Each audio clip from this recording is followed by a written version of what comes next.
ମାଙ୍କଡ଼ମାନେ ନଡ଼ିଆ ବସ୍ତାଗୁଡ଼ିକୁ ଗାଡ଼ିରୁ ନେଇ ଗୋଦାମ ଘରେ ସଜାଇ ରଖୁଥାନ୍ତି। ମାଲିକ ଭାଲୁ ତଦାରଖ କରୁଥାଏ। ବୁଢ଼ା ମାଙ୍କଡ଼ଟିଏ ଥରି ଥରି ନଡ଼ିଆ ବସ୍ତାଟି ନେବା ସମୟରେ ତାହା ମୁଣ୍ଡରୁ ପଡ଼ି ଫାଟିଗଲା।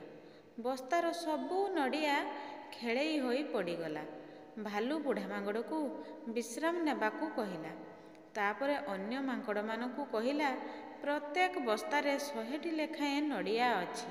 ତୁମ୍ଭେମାନେ ଗୋଟିଏ ଲେଖାଏଁ ନଡ଼ିଆ ବସ୍ତା ମୁଣ୍ଡାଇ ନିଅ ଓ ହାତରେ ଯେତେ ପାରୁଛ ଗୋଟିଏ, 2ଟି ବା 3ଟି ଲେଖାଏଁ ଅଧିକା ନଡ଼ିଆ ନେଇ ଗୋଦାମ ଘରେ ସଜାଇ ରଖ। ନିଜ ନିଜର ନଡ଼ିଆ ସଂଖ୍ୟା ହିସାବ କର। ସେହି ଅନୁସାରେ ପଇସା ପାଇବ। ମାଙ୍କଡ଼ମାନେ ଡେରି ନ କରି ନଡ଼ିଆ ବୋହିଲେ ଓ ନିଜ ନିଜର ନଡ଼ିଆ ସଂଖ୍ୟା ହିସାବ କଲେ। ତାହେଲେ ପିଲାମାନେ, ପ୍ରଥମ ମାଙ୍କଡ଼ଟି କେତେ ନଡ଼ିଆ ନେଇକି ଆସିଛି?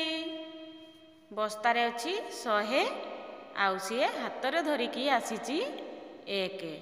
ମିଶିକି କେତେ ହେଲା? 101। ଦ୍ୱିତୀୟ ମାଙ୍କଡ଼ଟି କେତେ ଆଣିଛି? 100 ଆଉ ହାତରେ ଧରିକି ଆଣିଛି 2। ମିଶିକି 102। ତୃତୀୟ ମାଙ୍କଡ଼ଟି କେତେ ଆଣିଛି?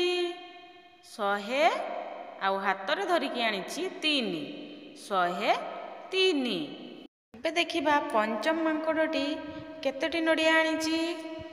ବସ୍ତାରେ ଅଛି 100 ଆଉ ହାତରେ ଧରିକି ଆଣିଛି 5। ମିଶିକି ହେଲା 105। 6 ନମ୍ବର ମାଙ୍କଡ଼ଟି କେତେ ନଡ଼ିଆ ଆଣିଛି? ବସ୍ତାରେ ଅଛି 100, ହାତରେ ଧରିକି ଆଣିଛି 10। ମିଶିକି ହେଲା 110।